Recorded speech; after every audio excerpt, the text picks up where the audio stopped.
Yenə sizlərə şəxsi tikili 3 otağın təqdimata gəldim. Qaz işıq sayğacı buradadır. Gördüyünüz kimi qapısı da birbaşa geniş məhəllə açılı. 3 otaqda həyətə də maşın girə biləndir.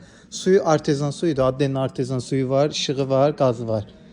Belə bir həyət. Zaborlarda hündür çəkilir. Görürsüz qonşu pəncərəsi də baxmır bu tərəfə. Evdə yerdən harasa 3-4 daş kürsülüdür. Hələ həyətdə dolu, onu da qeyd edirəm. Bax bura artezan suyudur onun. Sanitar qovşağı da hamısı geniş sanitar qovşağı, qəşəng sanitar qovşağı da var. Koridor sistemidir. Girdin sağda mətbəx. Mətbəx mebeli yığılıb. Aboylar çəkilib. Ev şəxsi tikilidir. Sadəcə olaraq təmir təzə çıxırdı təmirdən. Bax, girsən burada bir yataq, bir dənə bu divar tək daşdır. Kombi sistemi də çəkilib. Bu da ikinci yataq otağı. Gördüyünüz kimi. Koridor sistemidir. Qiymət 49.500, 334 nömrəli məktəbin yanında. Binət Safxoz kanal üstü tərəf.